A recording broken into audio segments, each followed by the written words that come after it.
Люди, которые впервые построили высокую стену вместо чистокола, чувствовали себя в полной безопасности. Ровно до того времени, пока не был изобретен таран. Строители воздвигали все более могучие стены, а механики изобретали катапульты, баллисты, а затем и первые пушки. Противостояние ядер и стен определяло торжество или гибель государств. Эта схватка не обошла стороной территорию Беларуси.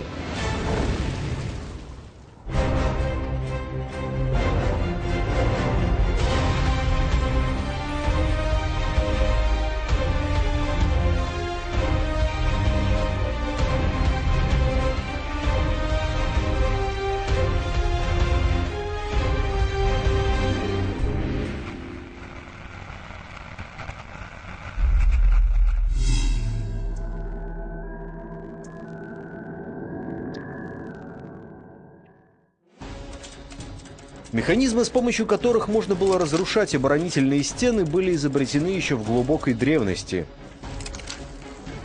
Сперва катапульты и баллисты, а позже спрингалды и трибушеты помогали войскам разрушать крепости.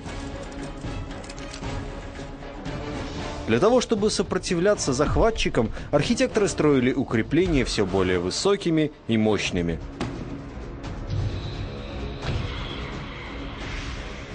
Долгое время побеждали в этом противостоянии стены. Еще в XIII веке мощная кладка таких городов, как, например, Константинополь, позволяла его жителям чувствовать себя в полной безопасности. Ни натяжение, ни противовесы не могли придать ядру силу достаточную, чтобы повредить стену.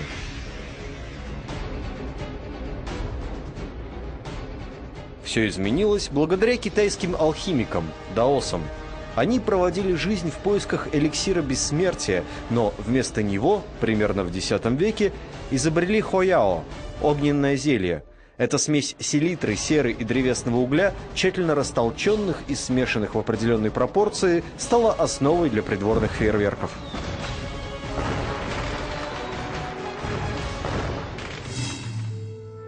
Алхимический трактат, XI век, Китай. Селитра чрезвычайно негативна и обладает лунными качествами инь. Сера чрезвычайно позитивна и обладает солнечными качествами ян, то есть обращена вовне. Когда два этих элемента, инь и ян, встречаются в очень тесном пространстве, то последующий взрыв ошеломит любое существо и уничтожит все вокруг.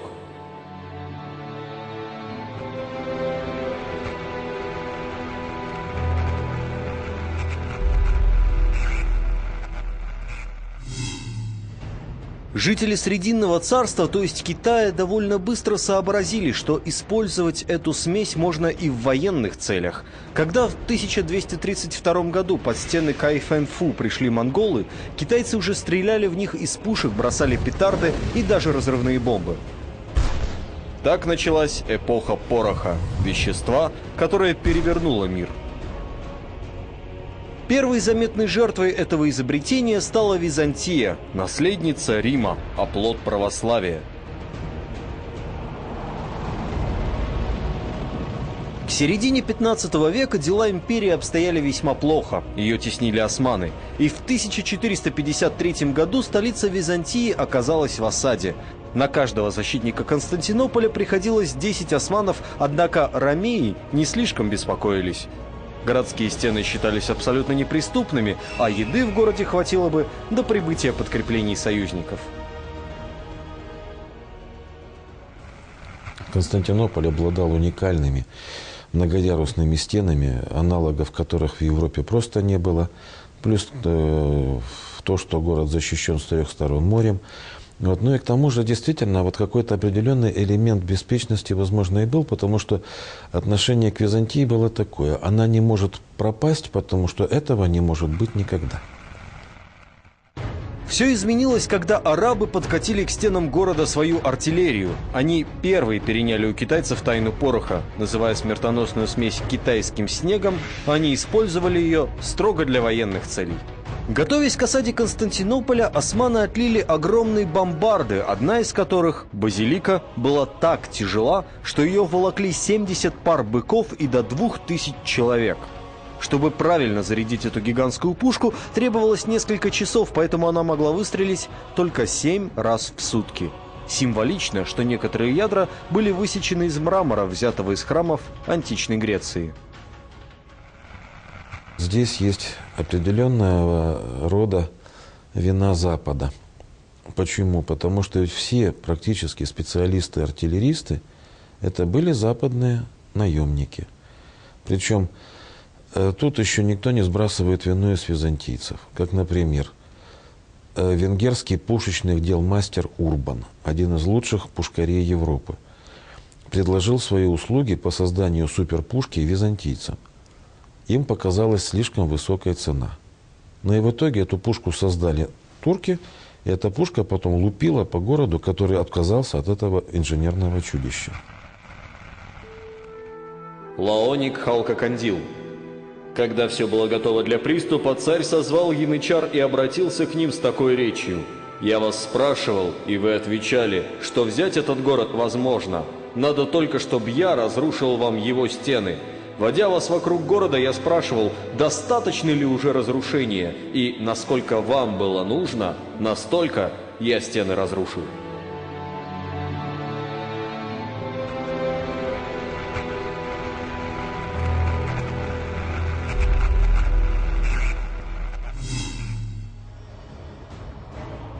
«29 мая во вторник начался штурм Константинополя. Базилика удачным выстрелом пробила огромную брешь в стене, через которую третья волна атакующих янычар ворвалась внутрь. Город был захвачен и разграблен, большинство жителей погибли или попали в рабство. Собор Святой Софии был превращен в мечеть, а сам Константинополь стал столицей османского государства, со временем получив новое имя – Стамбул. После того, как стены Второго Рима были сокрушены турками-османами, никто уже не сомневался, что судьбы нового мира будут решать порох и артиллерия. Что же определяет историю? Личность, судьба или стечение обстоятельств?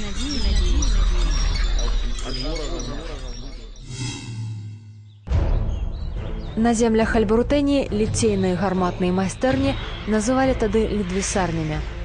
Адна з першых была адкрыта ў Нясвіжа ў 16 стагоддзя. Па першым часе гарматных спраў майстры падвышалі моц артылерыі за кошт псіхалагічных эфектаў. Марцірам імкнуліся надаваць страшэнны выгляд. Іх называлі жудаснымі імёнамі і на ствалах выбівалі адпаведныя абяцанні. Так сярод нясвійскіх бамбард былі кракадзіл, саламандра, хімера і нават папугай. Хімера абяцала знішчыць ворага вогненным горлам, а надпіс на папугаі абвяшчаў: «Усіх забіваю, каго крывой дзюбай удараю». Супрацьстаяць гарматам на тэрыторыі Беларусі павінны былі, як заўсёды, высокія сцены. Кожны магнацкі род будаваў свой замак, які адначасова быў і домам, і крэпасцю. Тут быў і арсенал, і глыбокі падвал з харчаваннем на выпадак аблогі, аднак гэта не памагло падчас паўночнай вайны. Тады большасць умацаванняў на землях Альбарутэнії былі ўзятыя і спаленыя. Пасля гэтага разгрому стала зразумела, што замкі, як абарончыя збудаванні, зжылі сабе. Таму прыкладна з тае пары жытла пачалі будаваць асобна ад вайсковых умацаванняў. Да 17 стагоддзя большасць арыстакратаў Беларусі перабраліся ў зручныя палацы. Вежы, абарончыя валы змяніліся на каланады і паркі, а на змену вузкім байніцам прыйшлі шырокія вокны. Палацы былі пабудаваны для мірнага утульнага жыцця. Для вайны ж цяпер узводзіліся крэпасці. Калі ў сярэднявечных абарончых збудаваннях сцяна павінна была быць высокай, каб было цяжэй на яе скараскацца, то артылерыя прыўнесла новыя правілы. Асноўнай пагрозай для сцен сталі не лесвіцы і асадныя вежы, а гарматы і ядры. Таму муры сталі больш нізкімі і тоўстымі, каб вытрымліваць удары. Такім чынам, замест высокіх гатычных замкаў паўсюль пачалі з'яўляцца прыземістыя крэпасці.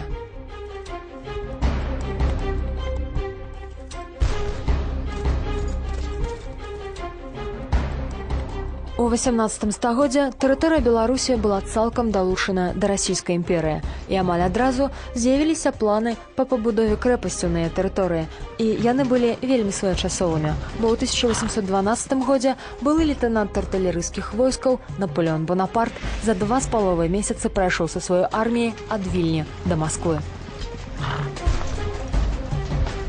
Гэты рэпрыманд канчаткова пераканаў расійскіх імператараў у неабходнасці радыкальнага ўмацавання заходняй мяжы. Так і з'явіўся план па будаўніцтву крэпасці, якой было наканавана стаць адным з самых знакамітых і знакавых абарончых збудаванняў у гісторыі чалавецтва.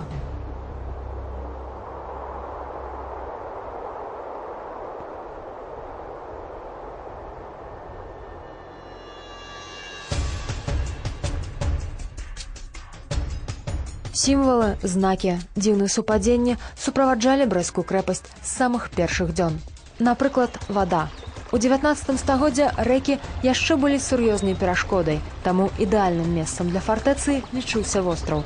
І рвы, штучныя вадаёмы было легко запрудзіць або раскапаць, а вось справіцца з сапраўднай плынню вельмі цяжка. З гэтай прычыны брэсцкую цвярдыню ўзвялі на выспах, утвораных рэкамі Заходні Буг і Мухавец. Яна з'явілася тут менавіта з-за вады, якая павінна была абараніць крэпасць. Ніхто не мог здагадацца, што пройдзе ледзь больш за 100 гадоў, і тут, на астравах, людзі будуць паміраць ад смагі.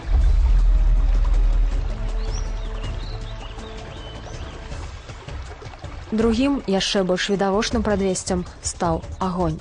Справа ў тым, што на той момант, калі фартыфікатары знайшлі зручнае месца на выспах, яно ўжо было занята.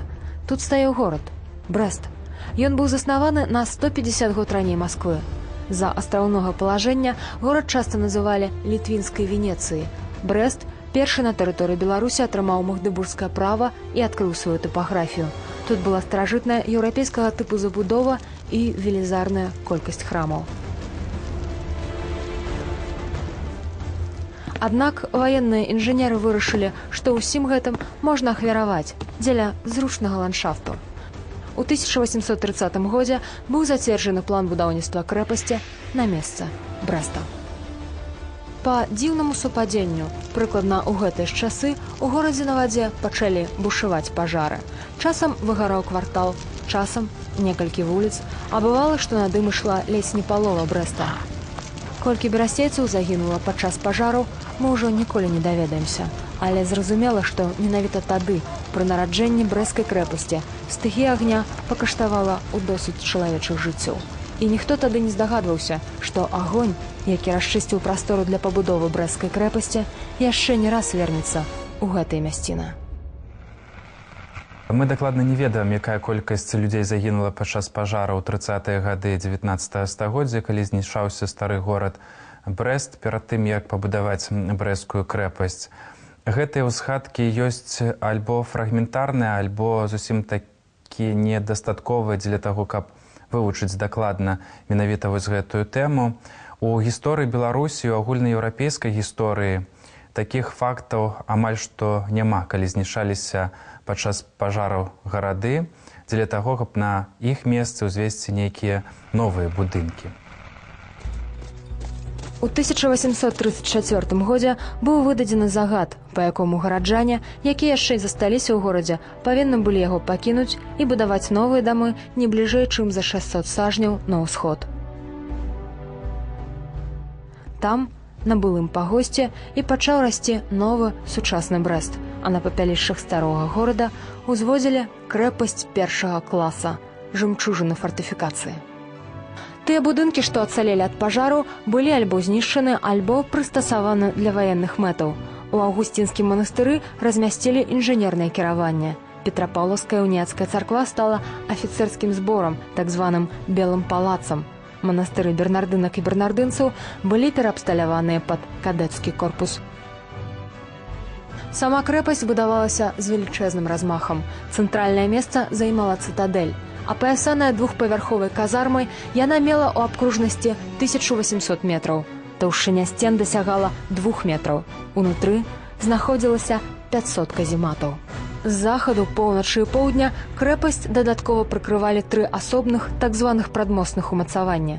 Яны складваліся з 10-метровых земляных валоў з цаглянымі казематамі ўнутры.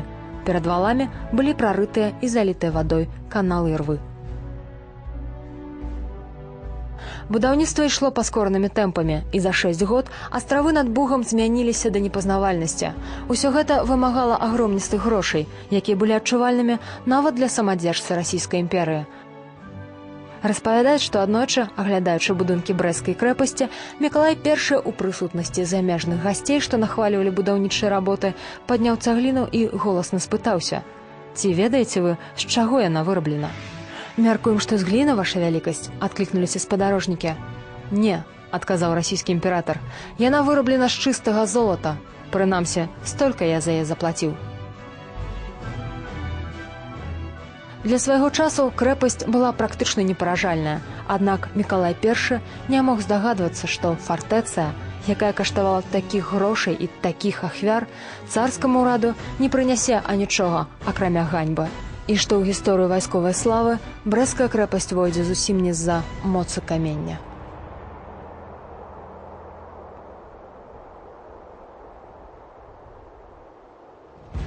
У 19 стагоддзі супрацьстаянне ядраў і сцен стала яшчэ больш жорсткім. Адзін за адным з'яўляліся новыя вынаходніцтвы. У 1859 годзе былі вынайдзены наразныя гарматы, дзякуючы якім далёкасць стрэлу павялічылася ў 2, а трапнасць у 5 разоў.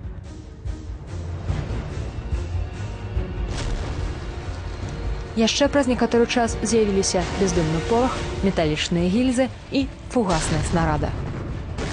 У новых умовах гульні умацаванні крэпасці не апраўдвалі сябе. За 30 год з непарушнай цвярдыні яна ператварылася ва ўстарылую пабудову, якая патрабавала значнай мадэрнізацыі. Такім чынам, навокал Брэст-Літоўска пачалі будаваць новае умацаванне. 14 фартоў паўсталі навокал горада. Працягласць новай абарончай лініі склала 30 кіламетраў і павялічылася ў 5 разоў з ранейшай. З 1833 года по 1882, то есть за 50 год прыкладна, было затрачана на мадэрнізацыю Брэст-Літоўскай крэпасці каля 14 мільёнаў рублёў. Каб рэальна ўявіць кошт гэтых грошай, можна прывесці прыклады. За 1 капейку на той час можна было набыць прыкладна 4 кілаграмы іржанога хлеба. Альбо дабротны конь афіцэрскі каштаваў прыкладна 100 рублёў. Тады ж у 19 стагоддзі вайсковыя інжынеры цалкам змянілі мясцовыя пейзажы. Справа ў тым, што дрэвы маглі замаскіраваць набліжэнне ворага, таму ўсе пралескі і гаі былі цалкам вырубленыя на адлегласці 5 кіламетраў ад фронту фартоў. У выніку горад, раней абкружаны багатай расліннасцю, апынуўся нібыта ў цэнтры вялізнага роўнага поля. А ў гісторыі гэтых мясцін працягвалі праступаць знакі і дзіўнае супадзенне. Нават нязначныя падзеі, што адбываліся тут, з часам набывалі прароцкае гучанне. Так аднойчы на брэсцкім вакзале сустрэліся 2 кузэна – цэсарэвіч Мікалай Александрович і прынц Вільгельм, будучы імператар Германіі. Для таго, каб павесяліць сябе і світу, юнакі зладзілі гэткі пацыфістычны машкарад. Будучы цар Мікалай II апрануў форму нямецкага афіцэра, а будучы кайзер Вільгельм начапіў на плечы залатыя эпалеты рускіх войскаў.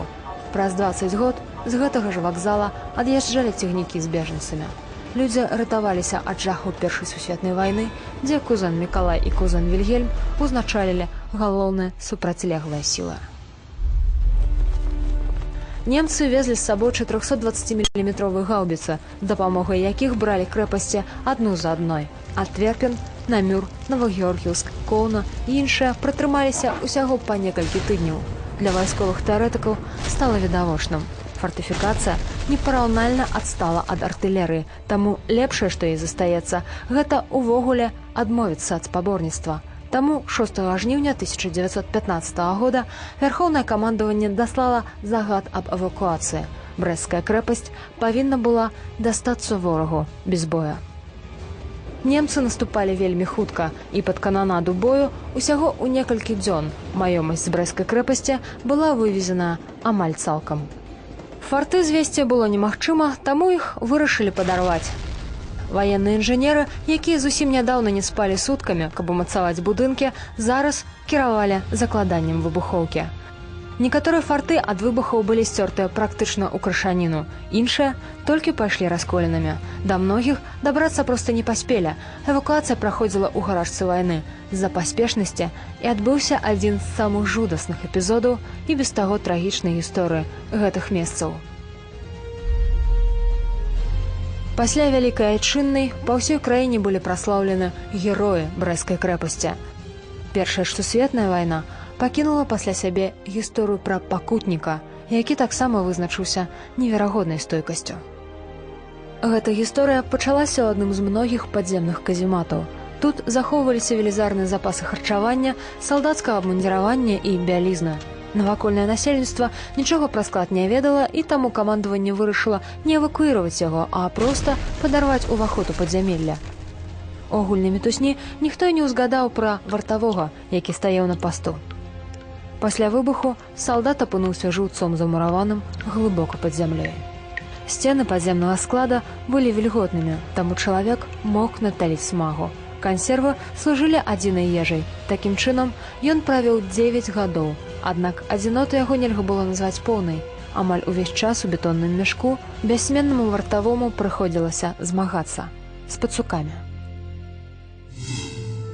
Сергей Смірноў. Аповеды пра невядомых герояў. У непранікальнай цемры падзямелля барацьба чалавека з хуткімі, спрытнымі драпежнікамі была занадта няроўнай і цяжкай, але чалавек навучыўся адрозніваць сваіх нябачных ворагаў і спрытна лавіў пацукоў, забіваў іх дзесяткамі і сотнямі. Але яны пладзіліся хутчэй, і гэтая вайна цягнулася на працягу ўсіх 9 гадоў, ажно да таго дня, калі салдат выйшаў наверх.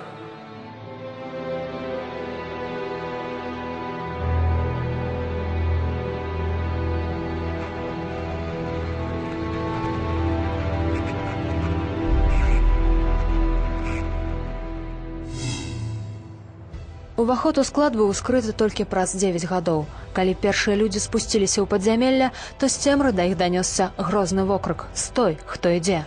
Услед за тым у цішыні ляснуў затвор вінтоўкі. Зарослы барадой чалавек стаяў на пасту і нёс службу у строгай адпаведнасці з воінскім статутам. Пасля Першай сусветнай вайны тэму Брэсцкай крэпасці не закраналі як крэпасці абарончага збудавання, а больш гаварылі пра сенсацыю, якая адбылася пасля заканчэння Першай сусветнай вайны, і пісалі ў шматлікіх газетах, у тым ліку польскіх і савецкіх, пра нязменнага вартавога, пра салдата, які аказаўся, так скажам, пад заваламі падчас Першай сусветнай вайны. Пра гэта пісалі ў сродках масавай інфармацыі, у розных газетах, і гэта вызывала цікавасць сярод жыхароў. Нязменны вартавы быў не адзінай ахвярай непрадуманых дзеянняў і спешнай эвакуацыі. Так, руская стаўка вырашыла перамясціць насельніцтва заходняга краю, значыць Беларусі, у глыб Расіі. Аднак пры гэтым не паклапацілася ў належнай меры аб транспарце і харчаванні. Па ўспамінах відавочцаў, амаль 4 мільёны чалавек, у асноўным жанчын, старыкоў і дзяцей, ішлі па дарогах Літвы і Палесся. Арганізацыя Чырвонага крыжа і земска-гарадскія саюзы выратавалі тады ад галоднай смерці сотні тысяч бежанцаў, аднак яшчэ больш загінула ад халеры і тыфу. Сам Брэст, горад, які пабудавалі ўсяго за 80 гадоў да гэтага, падчас эвакуацыі быў зноў спалены датла. З успамінаў капітана нямецкай арміі Пэльмана. Як укапаныя прыпыніліся мы, гледзячы на гэтае гіганцкае відовішча. Наколькі можна было кінуць вока, мы бачылі суцэльнае велізарнае мора агня, што паднімаўся да неба, і над якім, зацямняючы сонца, паднімалася велізарная дымавая хмара, абвяшчаючы ўсяму наваколлю: Брэст загінуў.